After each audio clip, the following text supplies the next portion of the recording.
21st Century Entrepreneurship with Martin Piskarik.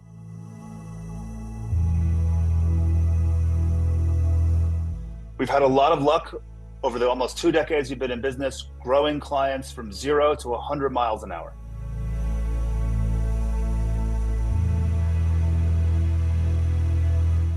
Hi, my name is Brook, and for 16 years I've led Mason. We're the place where data, design, and strategy work together to drive exceptional results for all of our clients.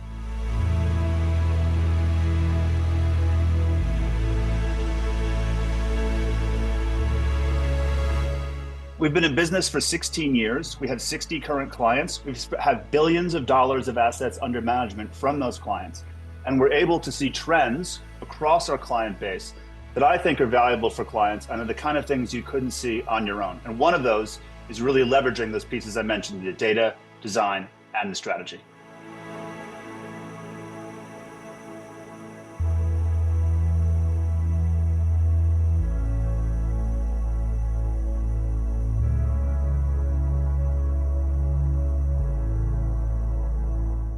My story starts when I worked at one of the first publicly traded performance marketing agencies 21 years ago. And in that space, we would manage clients across Google, Yahoo, Bing, Ask Jeeves, 7Search. It was all really search. There were banner ads, but it was really mostly search. And what worked then was being intelligent and first to market and knowing how to honestly to game the platforms to get the best results for your clients. Over time, that's changed. We're largely in a duopoly now of Meta and Google, Meta and Alphabet. There's other things like programmatic that about 30% of our clients' budgets, but the industry is largely in this duopoly. And over time, one of the things that's happened, as we've seen shift, is that creative has become more and more important to an advertiser's campaigns. Creative actually wasn't as important in a client's campaigns 10 years ago or 15 years ago, or even 5 years ago before iOS 14. The audience signals were different. The levers that you pulled in a campaign in a platform were different. And a lot of those levers and campaign ideas and platforms still exist. But at the same time, creative has become really very important to driving success. And that's true if you're Casio. That's true if you're a mom and pop purse brand. That's true if you're a community college. That's true if you're a public research university. Creative is more important now, and it needs to be informed by data.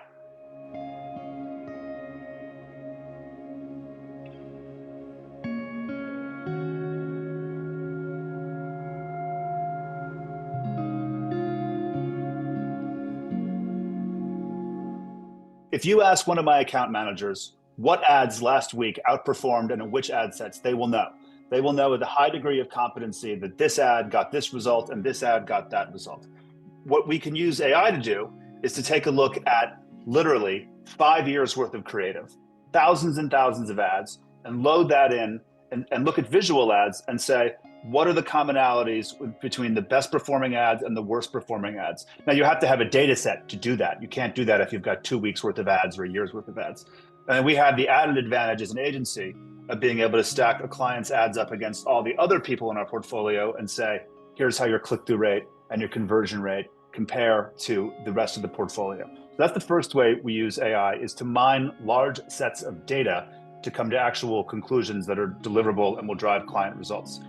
The other part of it is easier today to create multiple variations of an asset, whether that's for TV or radio or Meta.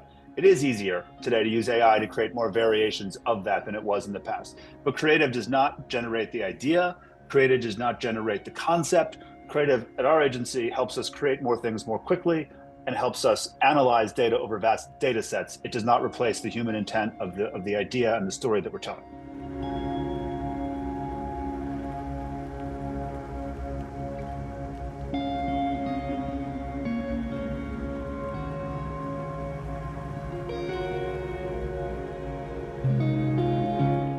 Ten years ago, we had a graphic designer on staff, maybe 2. Those were used to make light edits and light changes to ads. That's different than being truly creative. And about 3 years ago, we decided that creative was going to be the way we were going to compete on a broad stage for our clients in a way that was different and differentiated ourselves and our clients' success from other independent boutique agencies. That was a strategic decision we made, and we hired a creative director was great experience working with luxury brands. We've since leveraged that into other parts of our portfolio, aside from the luxury. But that's the narrative. The narrative for us is that we realized that creative is going to become more important, and we decided to really invest in a creative director and creative processes across the agency to drive success. Let me give you two examples of how that actually works.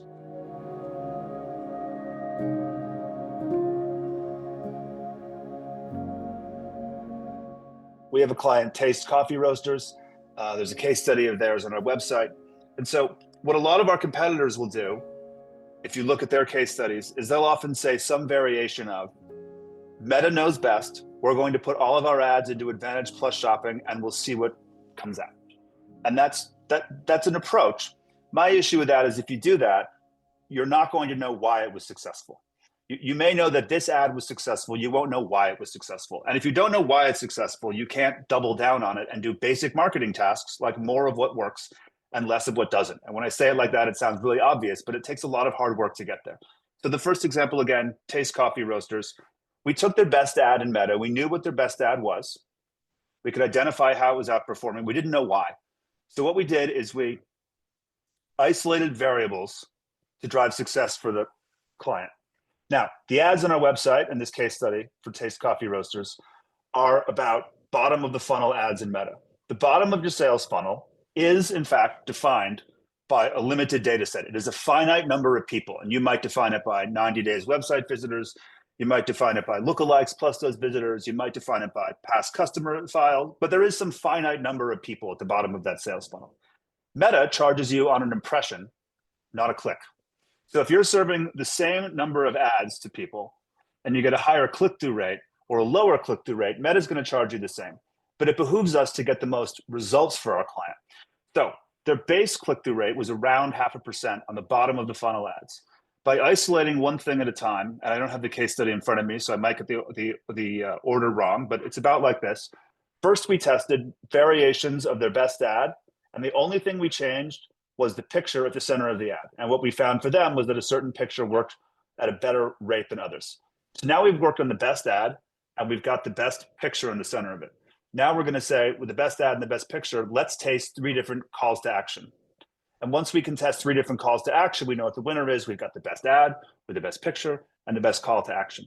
Now we're at about 0.7% click-through rate, up from 0.5, right? We can continue to test variables downstream until we get to a final answer that has us at a click-through rate of about 2%. So the click-through rate's gone from 0.5% to 2% over the course of 6 months. This was hard work and a lot of testing and a lot of work. But the click-through rate at the bottom of the sales funnel, the most impactful part of their sales channel, went from 0.5% to 2%. That's a 4x increase. That's a 4x increase on visitors from their most highly converting lists and audiences at no additional cost. That is using data to drive creative that drives actual results for a client. And we have a methodology behind it, and it worked for them.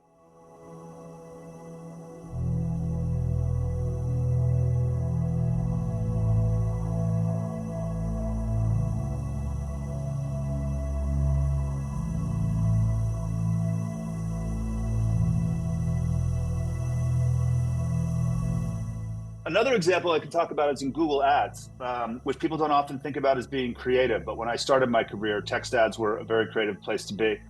Most of our schools that we work with have ads that are talking about the offerings at the schools. We offer this degree at this location.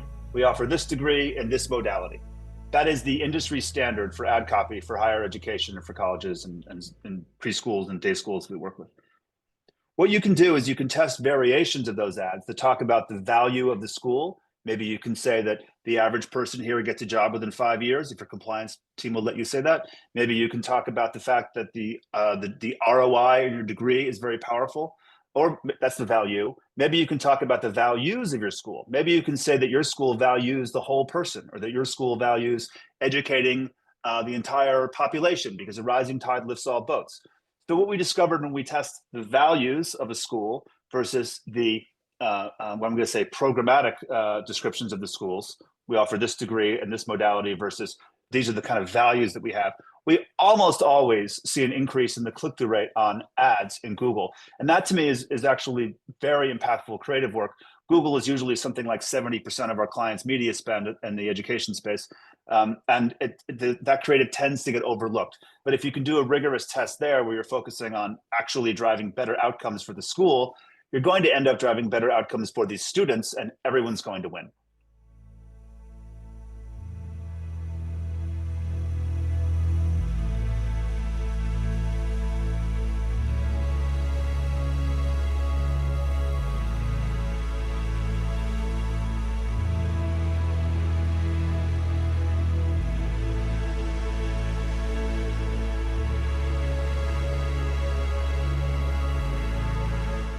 Third example of how to leverage data design and strategy together holistically is with a client of ours. It's a jewelry brand.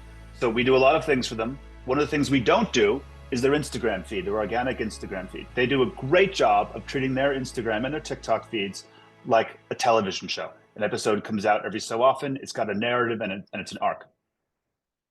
We are able to offer them improved results by leveraging the power of the content that they're creating, repurposing some of it for ads, using the data on where people are watching it to drive and buy new ads.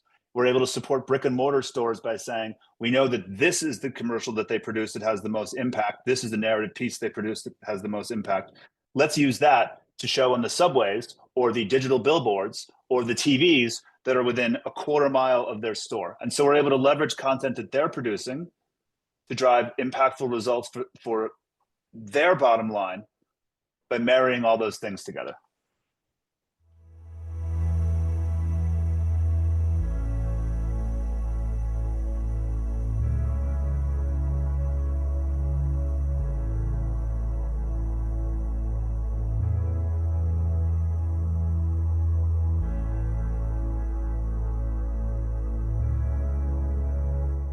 Most of what we're doing is media buying and optimization with a creative component layered on top of it. And that usually starts when someone becomes a client of ours, or sometimes even pre-sale, is a creative matrix of all the ads that you do have now versus all the ads that you could have if you had a 5-second and a 15-second and a 30-second and several statics and several text ads. There's many permutations of this across all the places you could be advertising. Clients really get a lot of value from that, and it's part of our media buying services because creative is such an important part of media buying. The clients get this matrix, and we're able to see what we should tackle first to drive real results for them, and that's the kind of thing that we can offer to clients. And I also want to say, we are historically a performance marketing firm. Our roots are in Google, and our roots are in Meta, and all the things we're talking about here are driving success for our media clients and our advertising clients across those platforms, plus programmatic.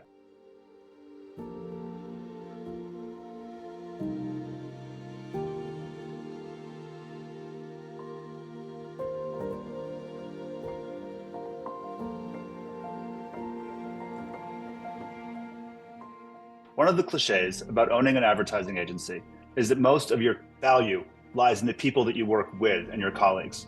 So it's really important for us, and for me as a leader of the company, to be trying to motivate and let the people at the company across all the different levels develop their soft skills along with their technical skills to drive success for their clients. So the testing protocol comes from me and is pushed down by the deputies, but the individual people that are doing the work all have slightly different ways of doing that. Hopefully I can learn from them and they can learn from me as we move these things forward. But the clients get the benefit of 16 years and billions of dollars and 35 people all working together to drive their business forward.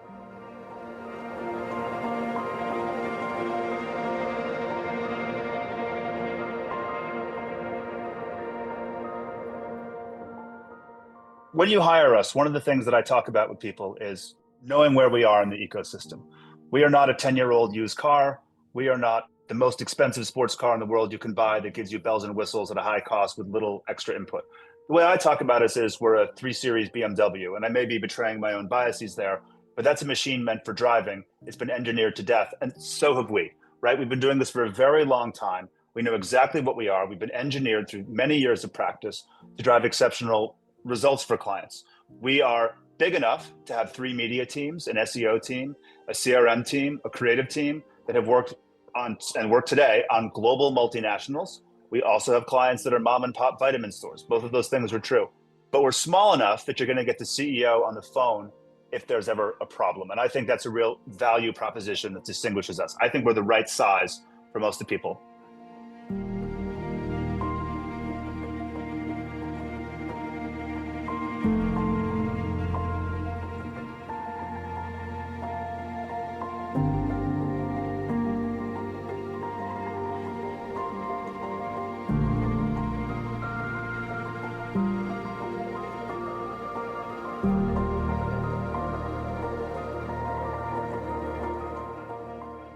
When I think about the arc of my career, I think about some lessons I learned when I was overzealous when I was younger. And I'll give you an example of this.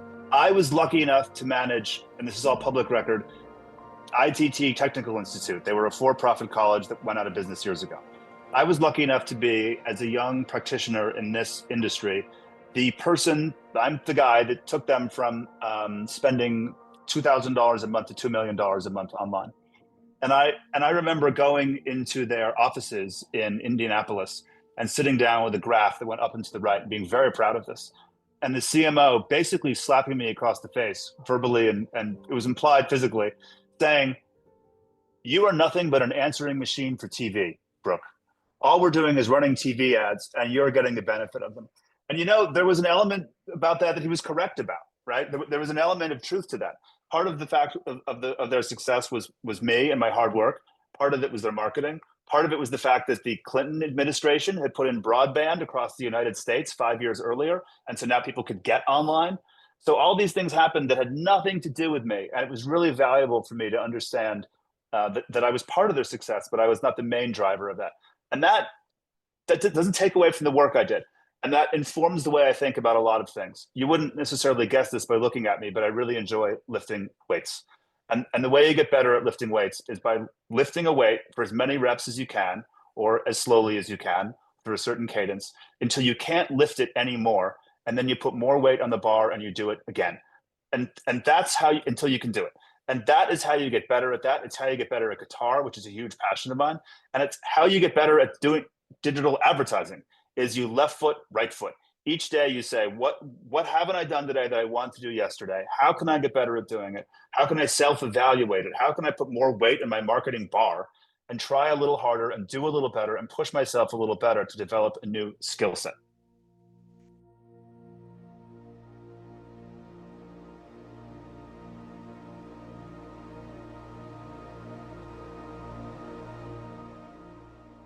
I often get asked where I want to be in 5 years by people that I'm interviewing, or we acquired an agency last year in LA. The people that we acquired, or people that talk about acquiring us, ask, where do you want to be in 5 years?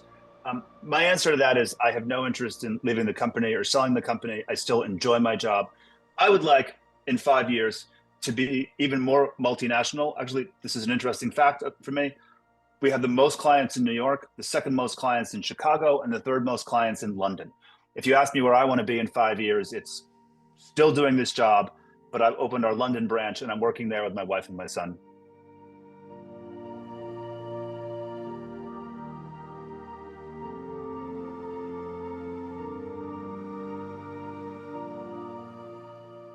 If you want to find out more, you can contact us at masoninteractive.com/21st century.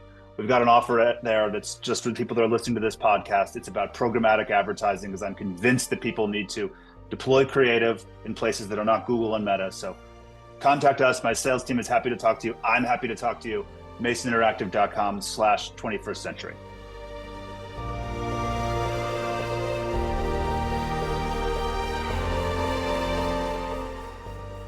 "21st Century Entrepreneurship" with Martin Piskarik. Imagine a space where triumphs, trials, and tales of entrepreneurship come alive. Welcome to the 21st Century Entrepreneurship Podcast, a gold awarded journey hosted by Martin Piskarik, connecting with listeners in 95 countries and ranking in the top 0.5% of all podcasts. Join our exclusive community, elevate your perspective, and embark on the path to success.